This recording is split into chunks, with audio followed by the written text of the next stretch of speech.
Another attack on the media in Israel. The Benjamin Netanyahu government greenlights a plan to sanction the country's oldest newspaper. Haaretz is accused of hurting the state through its critical coverage of the war on Gaza. So what does this mean for press freedom in Israel?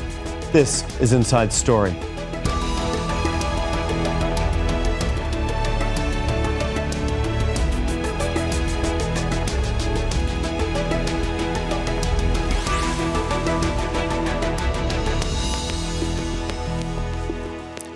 Hello, welcome to the program. I'm Tom McRae. When Al Jazeera was banned in September, the network's bureau chief criticised Benjamin Netanyahu, saying he wants only his voice to be heard. Now, Walid Omari's warning is fast becoming reality. As well as foreign media outlets in Israel, those inside the country that are critical of the Israeli Prime Minister are facing a crackdown. The Cabinet has approved a proposal to cut all government links with Haaretz, a move that could cripple the 105-year-old newspaper financially and force it to shut down. Haaretz has condemned the action, calling it another step in Netanyahu's journey to dismantle Israeli democracy. So can a free press survive in Israel? And can Israel's Western allies pressure it to respect democratic values they stand for? We will talk about these issues a bit later on. But first, this report by Fintan Monahan. The Israeli government is taking aim at the country's oldest newspaper. It's sanctioning Haaretz by preventing any state-funded body from communicating with its journalists or placing ads on its platforms. The actions come after its publisher criticised Israeli Prime Minister Benjamin Netanyahu's administration at a conference in London. The Netanyahu government wants to continue and intensify illegal settlement in the territories that were meant for a Palestinian state. It doesn't care about imposing a cruel apartheid regime on the Palestinian population. It dismisses the costs of both sides for defending the settlements while fighting the Palestinian freedom fighter that Israel calls terrorists. Schocken later said he was not referring to Hamas as freedom fighters, but the controversy was enough to spark a renewed campaign against the paper. The Israeli cabinet unanimously approved to sanction Haaretz, accusing the newspaper of supporting terrorism and hurting the legitimacy of the Israeli state. Haaretz has condemned the move as an attack on Israeli democracy. The publication is one of the leading media outlets in Israel, willing to challenge the government's narrative on the war on Gaza and criticize its policy. Almost all the media outlets totally recruited themselves to the narrative of the government and the army and avoided the Israelis foreseeing Gaza, avoided Israel foreseeing the crimes in Gaza, and pleased or did anything possible to please the viewers and readership, while Haaretz tried to stick to the truth and to the full truth. Israel's war on Gaza has led to a crackdown on both domestic and international media. Analysts warn that its campaign against Haaretz may have only just begun. What they're trying to do is put the Haaretz out of business.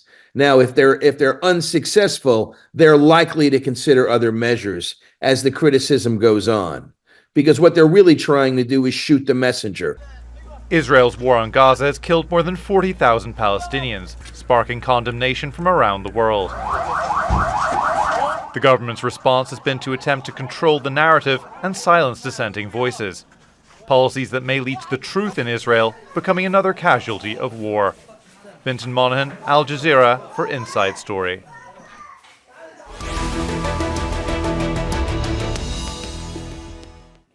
Well, let's bring in our guest now. In Tel Aviv is Akiva Eldar, who is a former Haaretz editorial board member and former United States bureau chief. In London, Tim Dawson is the Deputy Secretary General of the International Federation of Journalists. And also in Tel Aviv, Dan Perry is the former chair of the Foreign Press Association of Israel and a former regional editor of the Associated Press news agency in Europe, the Middle East and Africa. Thank you so much for being with us. A really important topic to discuss here. Dan, if I can start with you. The Israeli government has accused Haaretz of supporting terrorism and undermining the Israeli state. Do you believe that that is what the media outlet has done? Well, of course not. Obviously not.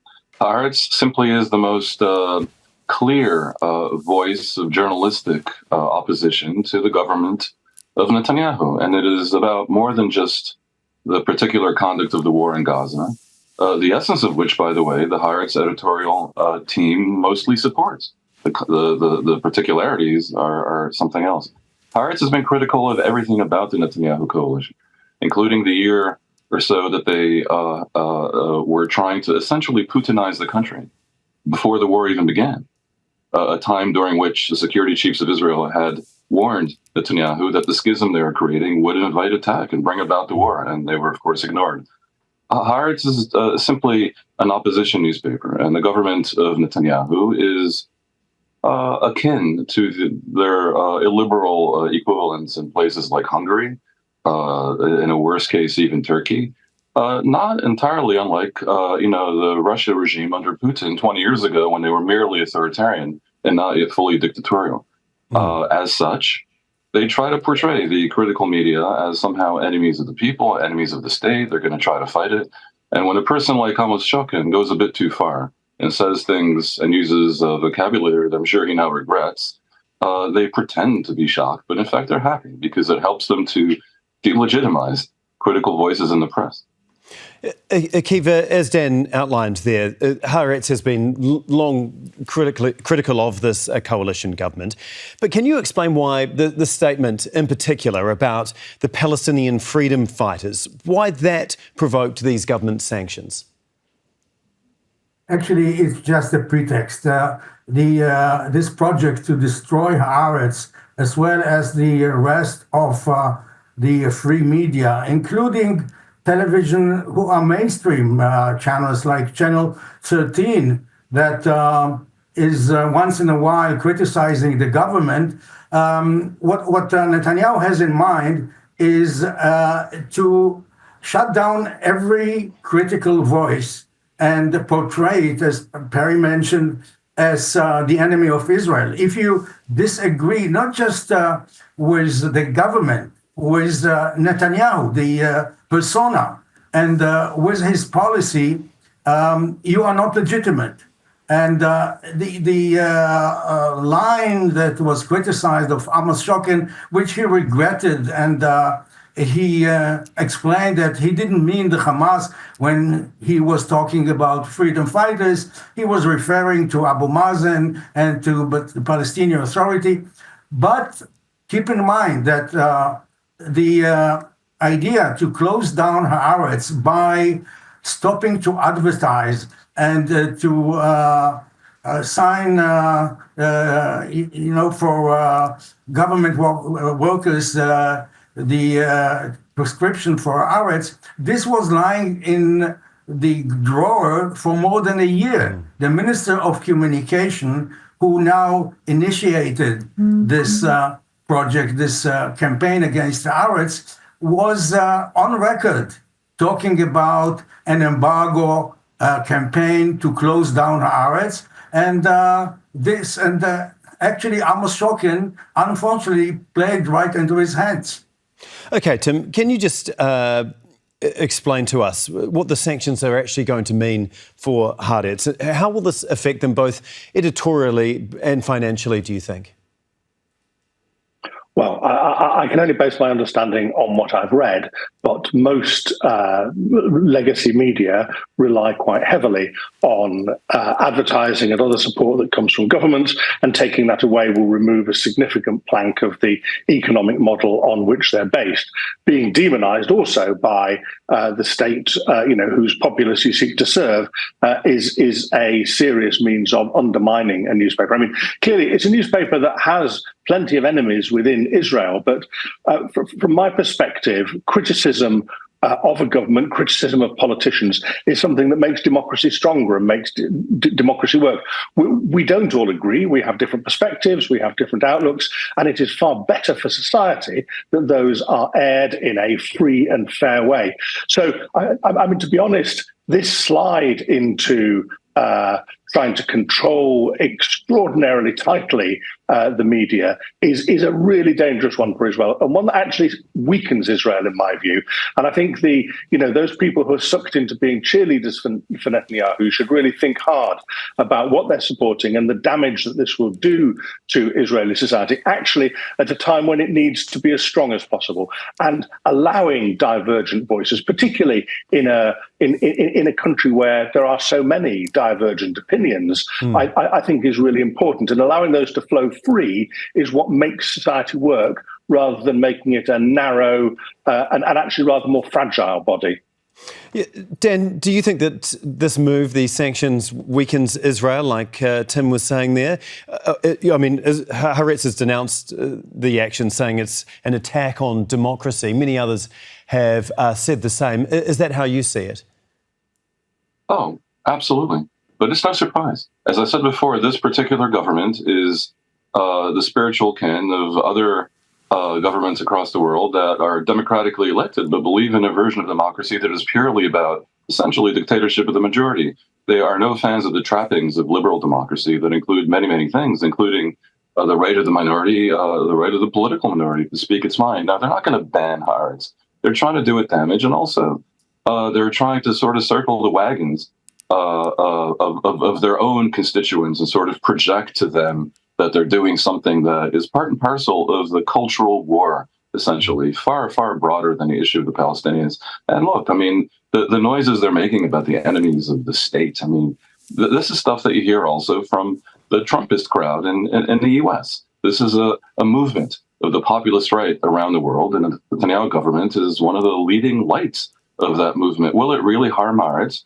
I'm not so sure. I don't have the data on their revenue, but one should remember that this is one of the world's relatively few papers that is very successful with its paywall, and they charge a lot of money. I mean, it's a fairly small number of global legacy newspapers that can do this, and we're talking about the Wall Street Journal, New York Times, the Financial Times. Haaretz is in that zone, and I would not be at all surprised if this war on their revenue, on the advertising side of the revenue, backfires, because I know plenty of people who, for example, have a weekly subscription to Haaretz, and that includes myself, who are now considering making it daily, even though they really don't need the daily printout. They're going to do that just to make a point. Akiva, just on that, can you just give us a sense of what the reaction has been from the people of Israel, but also the other Israeli media outlets that might be considered more mainstream? Have they spoken out against this move? Well, I would like to see more of my colleagues to show sympathy and to take steps against this government, to be more active. I said when Haaretz was the only newspaper that protested against the steps that were taken against Al Jazeera. There was no other media agency that said a word about closing down the offices of our colleagues from Al Jazeera. And it's like Martin Omer said after World War II, that when they came for the communist, I wasn't there for them because I was not a communist. When they came for the Jews, I wasn't there. I didn't speak out because I wasn't a Jew. But when they came for me, there was nobody left. And I am afraid that Haaretz is not the last one. As I said, they are after any media outlet that does not play along the lines of the government.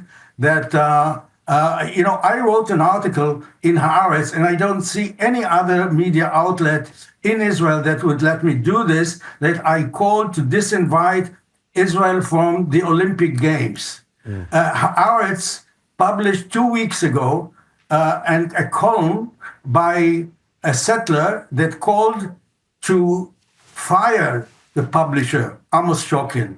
And Israel is shooting itself in the legs because for many years, Haaretz was a kind of a window to show that Israel is the only democracy in the world, that Haaretz is a free newspaper that attacks the government, and still the government is paying for advertisement and buys subscription for officials and ministers. Everybody is reading Haaretz and paying for it. And now what the world is seeing is that Israel is not even pretending to be a democracy. It's a formal democracy. It's a kind of Hungarian, so to speak, democracy. It's the end. It's a slippery slope. It started with Al Jazeera. It's now Haaretz, and there will be more. Well, just on that point, Akiva, press freedom in Israel has worsened since Israel launched its war on Gaza in October last year. Now, the Netanyahu government shut down Al Jazeera's operations in the country in September, using a new law that allows it to ban international news outlets seen as a threat to national security. A month later, equipment used by the Associated Press was confiscated for providing live video feeds to Al Jazeera. Now, Israel has severely restricted international media's reporting of the genocide in Gaza. Very few journalists have been given access. Those who have are embedded with the Israeli military and operate under heavy restrictions. Now, according to the Committee to Protect Journalists, 74 have been arrested across Gaza, the occupied West Bank and Jerusalem since October last year. It says more than 100 Palestinian journalists have been killed in the last 13 months, along with 2 Israeli and 3 Lebanese reporters. Tim, if I can go to you next. I mean, when you hear and see those numbers, what do you make of that? I mean, I understand that your organisation has calculated that something like 10% of Gaza's journalists have been killed. It's an utterly awful situation. I mean, everything that you say is right.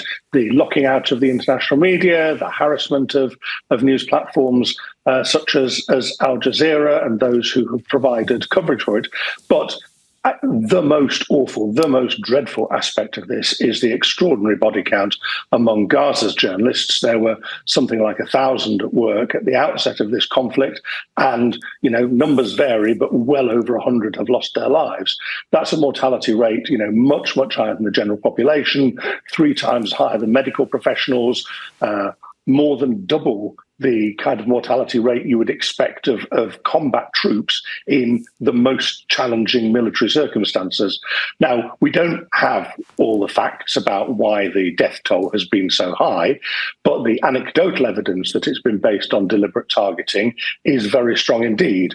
I mean, we saw an investigation only this week in the Guardian newspaper of the death of 3 media workers in Lebanon right at the outset of this conflict, which is a further suggestion that it was based on intelligence and on a deliberate action. This, if true, if proven to be true, is the most atrocious war crime I can really imagine, and an assault on the media of a kind that we have never seen before. My hope is that it can all be tested judicially. Perhaps contained within the IDF, there is strong evidence that refutes these claims. So many of the missiles and bombs and so on are computer guided. So there is going to be, huge data files of how these decisions or how people came to be killed.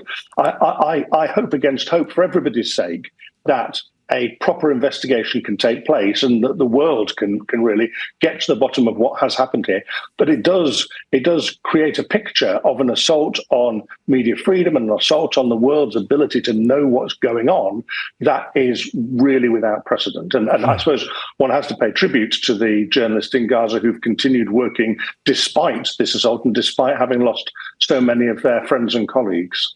Dan, it's not just the targeting of journalists, but the way that the Israeli military and government controls their access to Gaza. As we mentioned before, it uses this to restrict the movements of journalists. Many international news outlets have criticised this, saying that they don't get a fair understanding, a true understanding of what is happening in Gaza. I mean, how successful has the Israeli military been, though, in trying to control that narrative of exactly what is happening in Gaza on the international stage, do you think?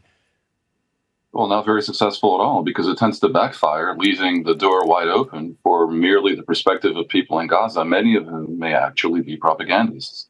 It's very foolish.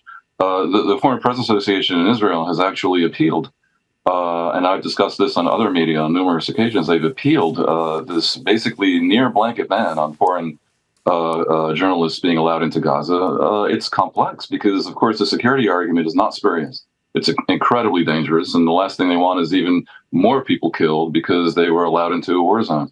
Look, I am not a person who thinks that Israel targets journalists because they're journalists. There's a number of arguments to the contrary. One says basically that many of these journalists are not really journalists, but something entirely different, posing as journalists. Another argument says that pure Hamas sometimes drive around in press trucks. Now, I can't prove or disprove it, but I certainly know they're not above it. A third issue is when we talk about the huge number of journalists, of course, the definition of a journalist has been changed dramatically in the past 10 years or so with social media. My two daughters can claim to be journalists. I mean, everyone's posting everything all the time, and that may affect the large numbers as well. Putting aside the fact that the death toll in Gaza has just been horrific. So the numbers are so high, or at least if the numbers that are reported that Israel doesn't deny are so high, then people of every profession are going to be killed just as a random sample. It's a horrifying situation. I'm not sure there's a very clear case of right and wrong. Certainly, Israel should be projecting less indifference to it. The fact that it appears that something horrible may be happening is something that they should treat at the very least, beyond the morality of it, as a public relations emergency. And of course, they're not. And that has to do not with the military, but with this government that is not just incompetent on public diplomacy, but as I say, part of an authoritarian global cabal that is not friendly to journalism in general. Yeah, Dan, some of the talking, some of what you were saying there, accusing Hamas of using press vans to drive around, those are simple talking points that we've heard many times from the Israeli military and the government, and to this point have not been proven at all. And we know that many of our Al Jazeera colleagues have been killed doing the best they can, given the circumstances, and doing incredibly brave work. And they are legitimate journalists. They're not just social media campaigners with their iPhone out. And of course, legitimate journalists in Gaza are to be praised and to be admired, no doubt about it. I'm just saying it's a complex picture. Indeed. Yeah, it is an incredibly complex picture. I don't think anyone's going to argue at that point. Akiva, can I come to you now? And I mean, because obviously this is much wider than Haaretz. Al Jazeera has been closed down in Israel, the occupied West Bank, Jerusalem. I mean, what sort of message does that send to the other media outlets in Israel? And how do you think that has affected some of its coverage, how it deals with the coalition government? Unfortunately, Haaretz is the only media outlet that is not exclusively motivated by rating and by the number of advertisements that are bought by the government and the private sector. But what I saw today, which is interesting, that in less than 24 hours, NGO, which is part of the protest against the judicial coup d'etat, has raised in less than 24 hours 100,000 shekels from thousands of people that donated 50 shekels, 100 shekels to buy front page advertising, and it will go on every day. And they publish all kind of fake news and incitements, quotes from ministers, from Channel 14. We didn't mention this. This is the official Pravda outlet. This is a channel that is actually the voice of Netanyahu, not the voice of the Likud, not the voice of the government. It's a private outlet of Netanyahu, which is busy inciting everyone who disagrees with the Haaretz. And they actually do a daily campaign against every media outlet that is not following the line. Their main show is called The Patriots. They are the patriots, and the Haaretz are the journalists like Gideon Levy, like Amira Haas, who are telling the truth. And it's very important to mention. I was a member of the editorial board, and I wrote hundreds of editorials. And the common line was that Haaretz is a Zionist newspaper. And this is not taken for granted by many writers in Haaretz. And this was the line of the editorial board for 35 years that I have been there, and this is still the line. They criticize the government, they criticize the policy, but Haaretz is calling for a two-state solution along the 67 lines. Okay. And now this became kind of the opposite of the narrative, and it became the opposition not only to the government, to Zionism.